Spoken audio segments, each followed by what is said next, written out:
What's going on, guys? It's Jeff from The Adventures of A&J. Today we're talking Chapter 9 of My Hero Academia and where to start.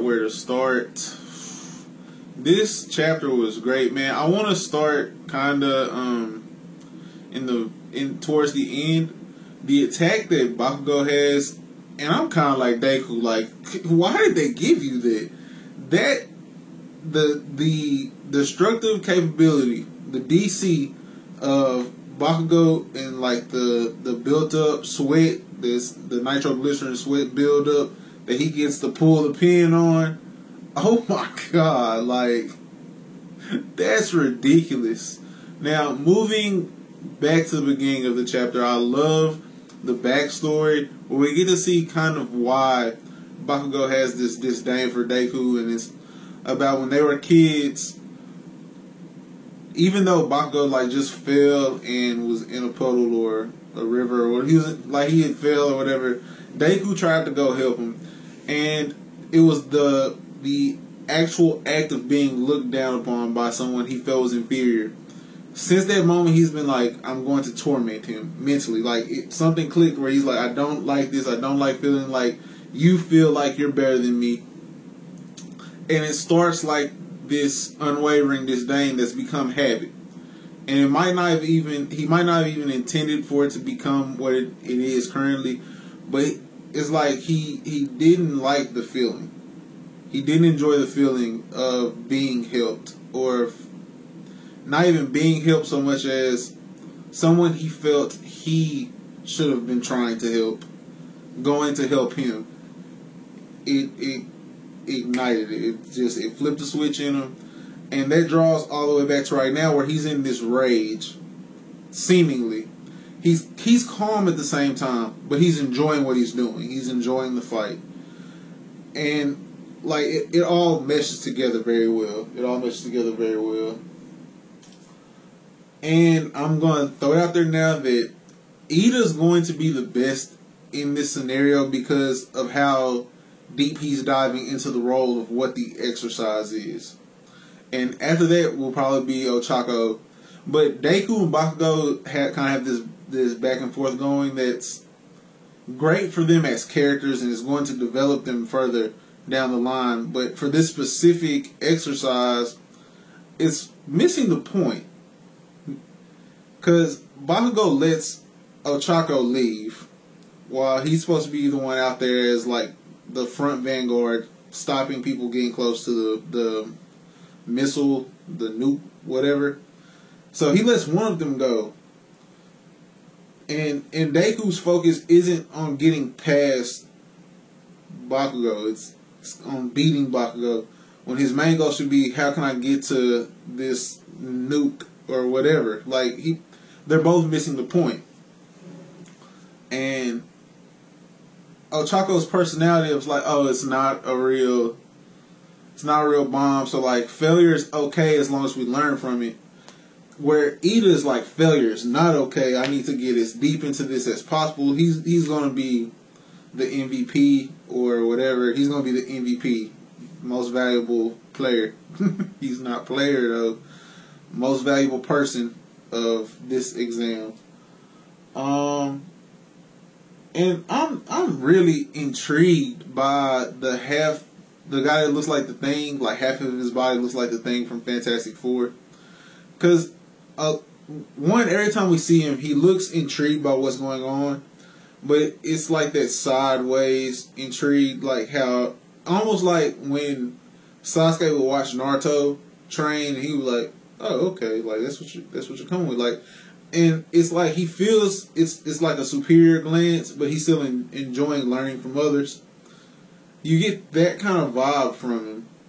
We don't know his name or his quirk, the significance of his costume, like none of that. But I feel like he'll have he's just interesting, man. He's interesting.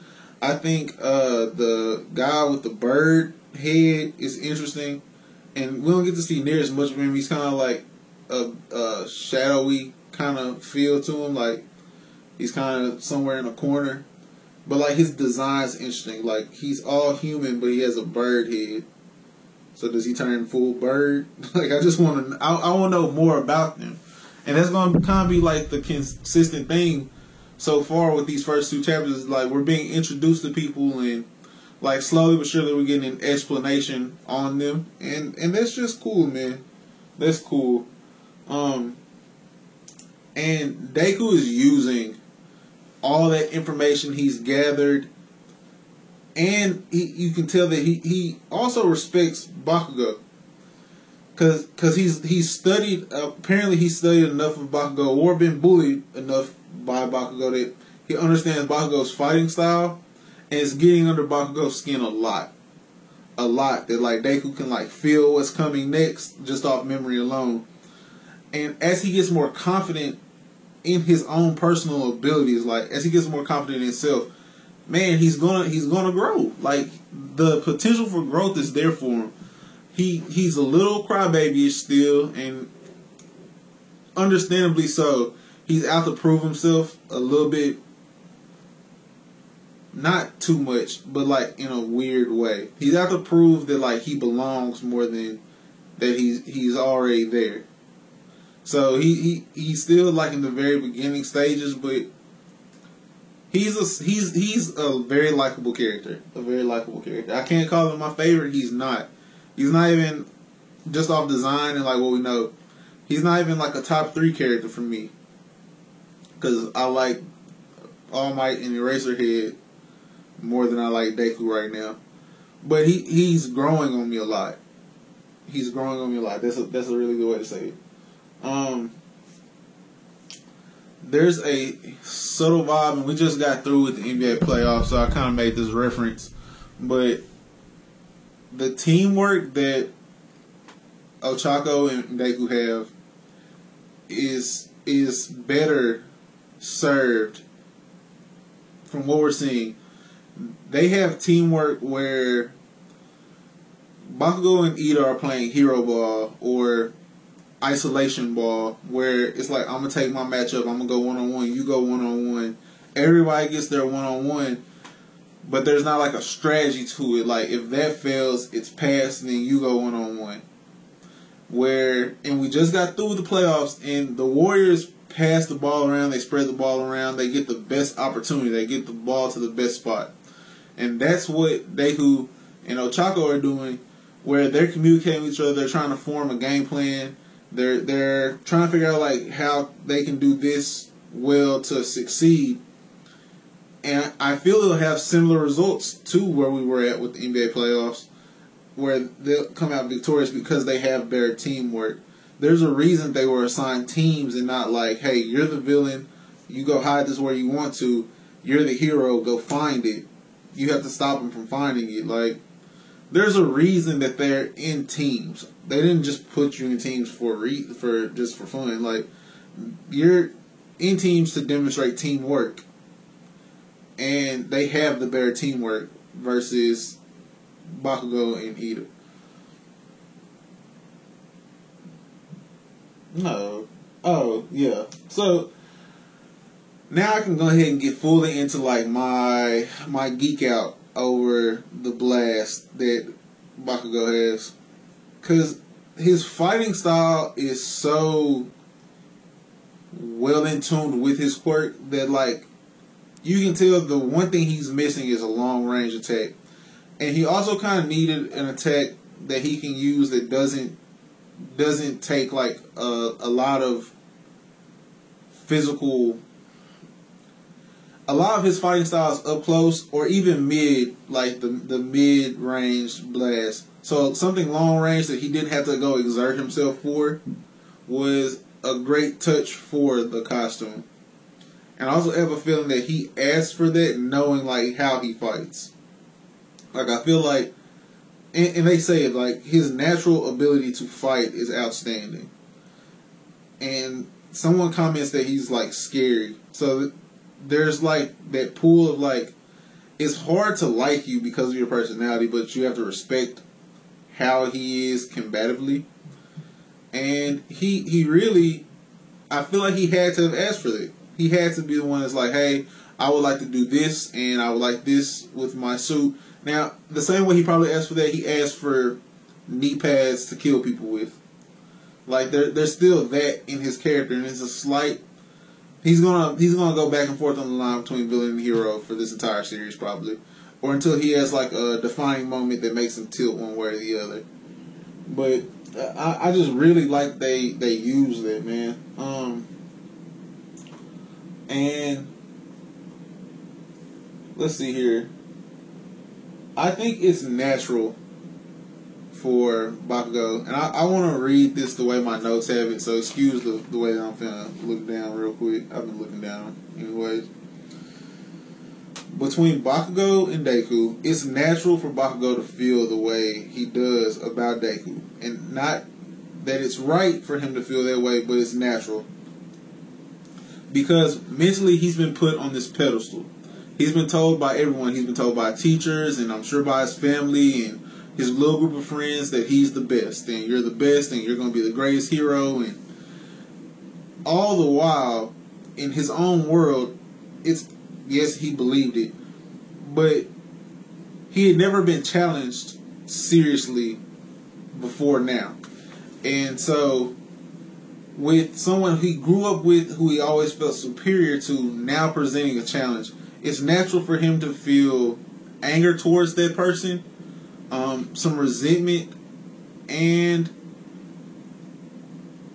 although he probably respects Deku, the respect he has for Deku probably hurts his pride. Like, he respects Deku, but he hates himself for respecting Deku.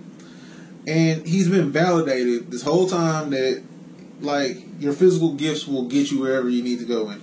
Oh my gosh, it's battle prowess. Like, I just was talking about how cold he is in battle. So, all of that put together, you understand why. Like, backstory plus, like, the subtle hints, you understand why he feels the way he does, man. And the other thing that's this parallel between them is All Might is what connects them together. And it's their admiration for All Might. Deku, and they respect totally different parts of All Might. Like, that's the other thing. Deku loves that All Might's intention is to save everyone. I'm going to go save everyone, and I'm going to smile when I do it. Because for him, like, that smile is not only comforting, like, I'm not only resolving your issue physically, but, like, I'm telling you it's okay for you to be okay. Like, I'm saving you mentally or emotionally as well. Like, and Deku respects this so much that, like, he idolizes All Might. He wants to do that. Where Bakugo sees that, like, All Might doesn't lose fights versus bad guys. Like, he's the guy that's always going to stand up and go win. And the ultimate winner, the ultimate fighter, is what Bakugo desires to be. And so it's because they both draw so much inspiration from two halves of the same person, they essentially become two halves of one coin. They're the two sides of a coin. So they'll always have friction between them, but they have so many similar traits where, like, they both desire to be the number one hero because of what the number one hero means to them. Which is why, like, even though Bakugo does have, like, villainous style traits, I don't think he'll become a villain towards the end of this. And last thing I want to address in this video, and I even, like, really enjoyed this chapter. It got a different type of rating for different reasons, just because it's a setup chapter. I'll get to that in a second. But the confrontation between Ida and Ochako, I'm glad that we were shown this, because you're seeing other characters, how they have to go thrive. And I think that Ochako has a serious chance to be the best girl in 1A in terms of, like, her hero capabilities, because she's being forced into situations against, like, some of the top-notch people in 1A, and I'm sure that, like, Ida is going to be at least top 10. He's in the top half of the class for sure, just because his quirk and his mentality. Bakugo is going to be top half for sure because of his quirk and his mentality. Deku's going to be top half for sure. And being around them in this situation is going to like exponentially grow where she's at, because she's going. It's kind of like the parody, or the comparison. I'm sorry, to another anime. If you're a fan of One Piece, Zoro tells Nami, I believe he's talking to Nami, that Usopp's gonna be fine. When Usopp leaves the crew at Water 7, they're like, hey, y'all think he's gonna be okay out there by himself? And Zoro's like, he's gonna be fine. Like, you can't go be around us this long and not get better, like, and not go get stronger.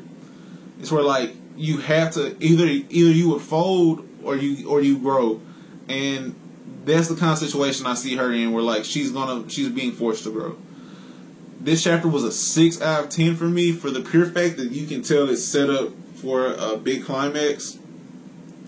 I don't like Ida, and Ida had a major part in this. I like his game plan, but like I just still kind of find him corny, how he has to like get completely into character. 6 out of 10. But besides that, I'll catch you guys later.